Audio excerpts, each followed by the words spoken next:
Bismillahirrahmanirrahim. Assalamu alaikum. In continuation of our last lecture on business ethics in Islam, we discussed that conventional banking is working completely against the business ethics prescribed by the Islam, as it practices riba, gharar, maisar, qimar, and facilitates even impermissible business activities which are not allowed in Sharia.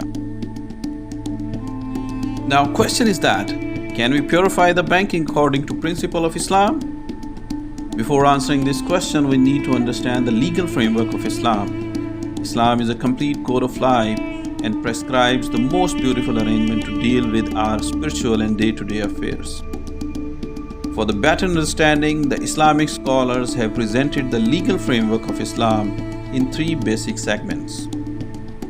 First one is the Aqidah, means faith or belief. Aqidah means faith and belief in Allah, and to give Shahada with strong belief in one's heart that there is no deity except Allah and Prophet Muhammad ﷺ is his abd and last prophet. Besides the strong belief in Allah and his last prophet, Shahada includes belief in angels, sacred books, all the prophets, resurrection, qaza and qadar. This is the first step to enter into Islam or to be a Muslim. This is for understanding of Muslims and non-Muslim that Aqidah is the gateway to Islam. When you embrace Islam, the second most important thing which you come across is the Shariah.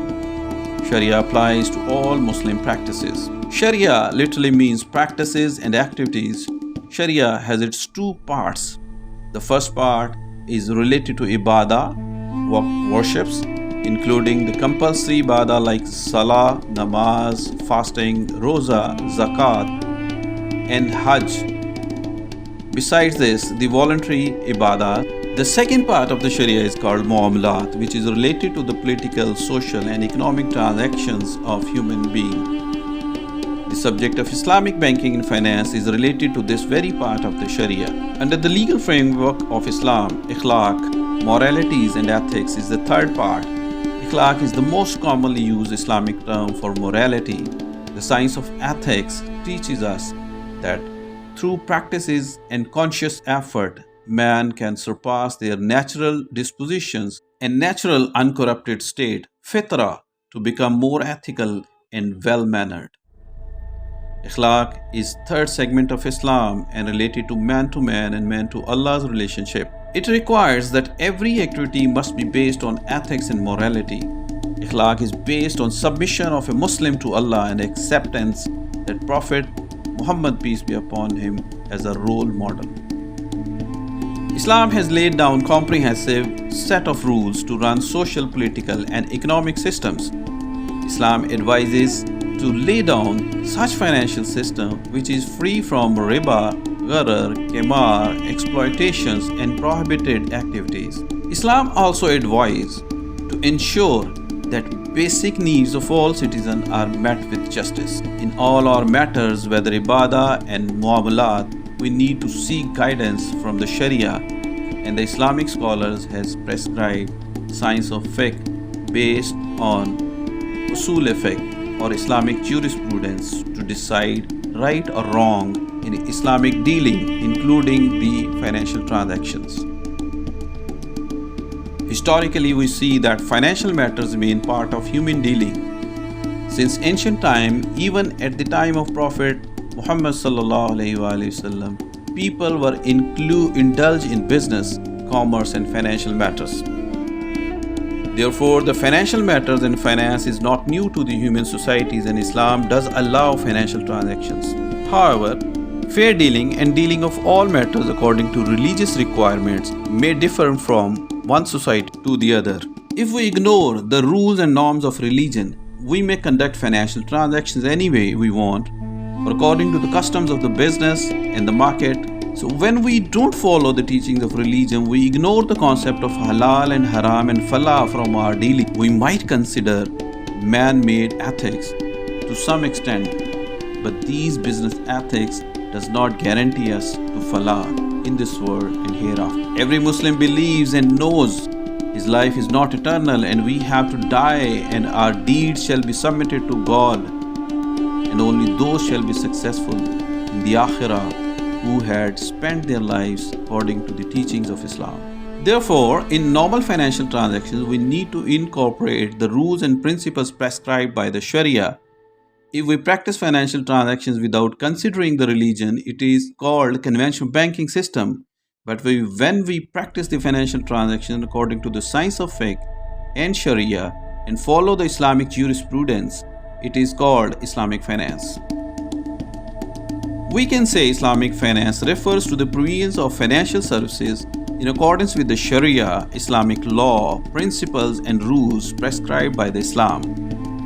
Sharia doesn't permit receipt and payment of riba, gharar, maisar, short selling or financial activities that are declared haram or impermissible by the Islam. So, if we group together all the financial transactions of conventional banking and start practicing the financial transactions according to the principles of Sharia under one roof, it is known as Islamic banking and finance. Now, how do we ensure Sharia compliance in the financial transactions and Islamic banking and finance?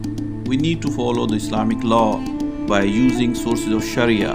The primary sources of Islamic Sharia are the Quran and Sunnah, Ijma and Qiyas. The Quran lays down the law and commandments of Allah.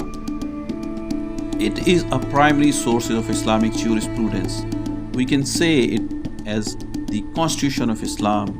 So, the Constitution of Islam is Quran. The Sunnah is the second but primary source of Islamic law and is indispensable with the Quran.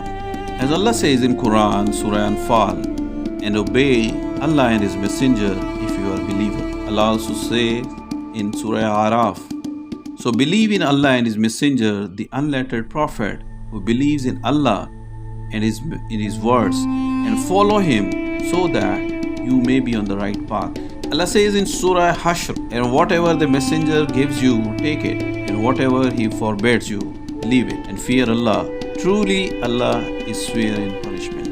It means when one cannot practice Islam without consulting both the Quran and Sunnah. The third important source of Sharia is the Ijma. Ijma means to determine to or to agree upon something. It is referred to the consensus of Islamic scholars on one issue. In order to prevent controversy and contradiction in legal opinion, Muslim jurists extensively refer to this notion of consensus. Its scope is limited to the matters that are clear according to the Quran and prophetic example upon which such consensus must necessarily be based. In support of Ijma, there is a most frequently quoted hadith where the Prophet ﷺ said, "My ummah shall never be combined on an error." In another similar hadith, the Prophet said, "Verily Allah will not let my nation agree upon misguidance." The hand of Allah is over the united community. The fourth important source of Sharia is Qiyas. Qiyas means comparing and contrasting one thing with another similar thing to find out solution of modern problem within the teachings of Quran and Sunnah. Support to this principle of Qiyas is sought from verse 59 of Surah Nisa, wherein Allah subhanahu wa ta'ala said, "O you who believe, obey Allah and His Messenger and those in authority from among you. Then if you quarrel about anything, refer it to Allah and the Messenger. If you believe in Allah and the last day, this is better and very good in the end." Ulama says, here reference or refer means Qiyas, and it refers and gives the idea of Qiyas. Besides primary sources of Sharia, Islamic scholars also use secondary sources of Sharia, Istihsan, which is juristic preference, Masala Mursala, Urf, and Sadr Zarai as a reference or dalil to decide any new or unresolved matter. But we are not going to discuss details of secondary sources of Sharia in this session. So we'll continue with our session as we might discuss the secondary sources of Sharia in some other session. Islamic scholars use all the said sources of Sharia before issuing any fatwa in any matter.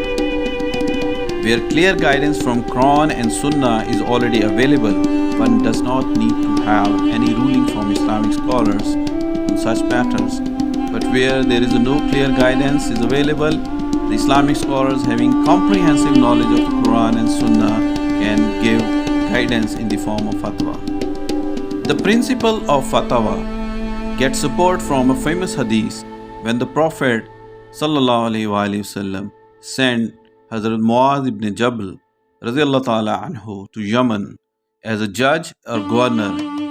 He asked him on what basis would he judge if he was confronted with a problem. Hazrat Muaz said that he would judge based on the contents of the Quran. The Prophet, peace be upon him, asked him, assuming that you do not find it in Quran, on what basis would you judge? Hazrat Muaz replied, he would judge based on the Sunnah of the Prophet.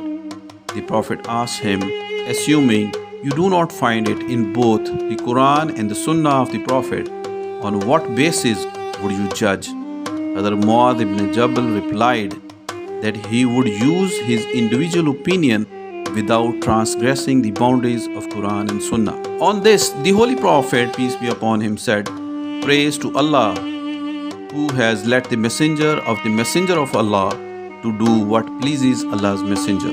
Now, relating all the discussion to Islamic banking and finance, we can say that the present structure of Islamic banking and finance is based on the decisions and rulings of the Islamic scholars who used sources of Shariah to decide the emerging issues in the financial sector. We shall continue our discussion in the next session. Till then, stay blessed. Allah Hafiz.